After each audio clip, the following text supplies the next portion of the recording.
When to do what you love. September 2024. There's some debate about whether it's a good idea to follow your passion. In fact, the question is impossible to answer with a simple yes or no. Sometimes you should, and sometimes you shouldn't. But the border between should and shouldn't is very complicated. The only way to give a general answer is to trace it. When people talk about this question, there's always an implicit instead of. All other things being equal, why wouldn't you work on what interests you the most? So even raising the question implies that all other things aren't equal, and that you have to choose between working on what interests you the most and something else, like what pays the best. And indeed, if your main goal is to make money, you can't usually afford to work on what interests you the most. People pay you for doing what they want, not what you want. But there's an obvious exception when you both want the same thing. For example, if you love football and you're good enough at it, you can get paid a lot to play it.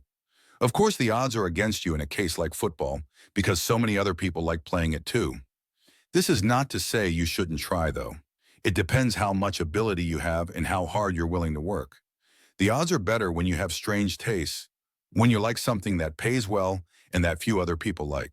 For example, it's clear that Bill Gates truly loved running a software company.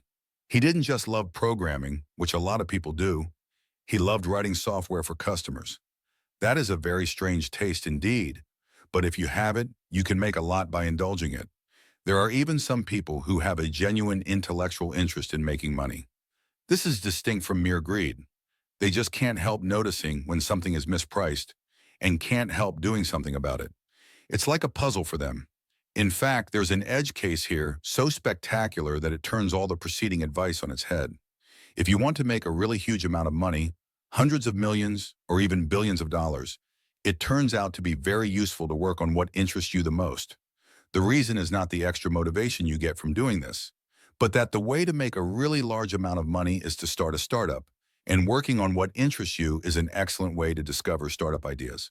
Many, if not most, of the biggest startups began as projects the founders were doing for fun. Apple, Google, and Facebook all began that way. Why is this pattern so common? Because the best ideas tend to be such outliers that you'd overlook them if you were consciously looking for ways to make money. Whereas if you're young and good at technology, your unconscious instincts about what would be interesting to work on are very well aligned with what needs to be built. So there's something like a midwit peak for making money. If you don't need to make much, you can work on whatever you're most interested in. If you want to become moderately rich, you can't usually afford to. But if you want to become super rich and you're young and good at technology, working on what you're most interested in becomes a good idea again. What if you're not sure what you want? What if you're attracted to the idea of making money and more attracted to some kinds of work than others, but neither attraction predominates? How do you break ties? The key here is to understand that such ties are only apparent. When you have trouble choosing between following your interests and making money, it's never because you have complete knowledge of yourself and of the types of work you're choosing between, and the options are perfectly balanced. When you can't decide which path to take, it's almost always due to ignorance. In fact, you're usually suffering from three kinds of ignorance simultaneously. You don't know what makes you happy, what the various kinds of work are really like, or how well you could do them. In a way, this ignorance is excusable. It's often hard to predict these things, and no one even tells you that you need to. If you're ambitious, you're told you should go to college, and this is good advice so far as it goes, but that's where it usually ends. No one tells you how to figure out what to work on, or how hard this can be. What do you do in the face of uncertainty? Get more certainty, and probably the best way to do that is to try working on things you're interested in. That will get you more information about how interested you are in them, how good you are at them, and how much scope they offer for ambition. Don't wait. Don't wait till the end of college to figure out what to work on. Don't even wait for internships during college. You don't necessarily need a job doing X in order to work on X. Often you can just start doing it in some form yourself. And since figuring out what to work on is a problem that could take years to solve, the sooner you start, the better. One useful trick for judging different kinds of work is to look at who your colleagues will be. You'll become like whoever you work with. Do you want to become like these people? Indeed, the difference in character between different kinds of work is magnified by the fact that everyone else is facing the same decisions as you. If you choose a kind of work mainly for how well it pays, you'll be surrounded by other people who chose it for the same reason, and that will make it even more soul-sucking than it seems from the outside. Whereas if you choose work you're genuinely interested in, you'll be surrounded mostly by other people who are genuinely interested in it, and that will make it extra inspiring. The other thing you do in the face of uncertainty is to make choices that are uncertainty-proof. The less sure you are about what to do, the more important it is to choose options that give you more options in the future. I call this staying upwind. If you're unsure whether to major in math or economics, for example, choose math. Math is upwind of economics in the sense that it will be easier to switch later from math to economics than from economics to math.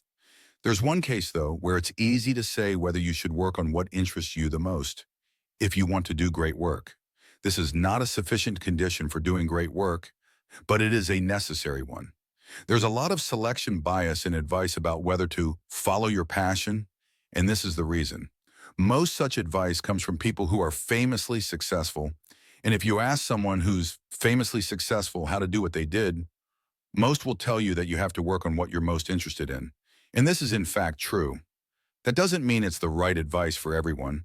Not everyone can do great work or wants to. But if you do want to, the complicated question of whether or not to work on what interests you the most becomes simple. The answer is yes. The root of great work is a sort of ambitious curiosity, and you can't manufacture that. These examples show why it's a mistake to assume that economic inequality must be evidence of some kind of brokenness or unfairness. It's obvious that different people have different interests and that some interests yield far more money than others. So how can it not be obvious that some people will end up much richer than others? In a world where some people like to write enterprise software and others like to make studio pottery, economic inequality is the natural outcome. Difficulty choosing between interests is a different matter. That's not always due to ignorance. It's often intrinsically difficult. I still have trouble doing it. You can't always take people at their word on this. Since it's more prestigious to work on things you're interested in than to be driven by money, people who are driven mainly by money will often claim to be more interested in their work than they actually are. One way to test such claims is by doing the following thought experiment. If their work didn't pay well, would they take day jobs doing something else in order to do it in their spare time? Lots of mathematicians and scientists and engineers would. Historically, lots have. But I don't think as many investment bankers would. This thought experiment is also useful for distinguishing between university departments. Thanks to Trevor Blackwell, Paul Buchheit, Jessica Livingston, Robert Morris, Harj Tagger, and Gary Tan for reading drafts of this.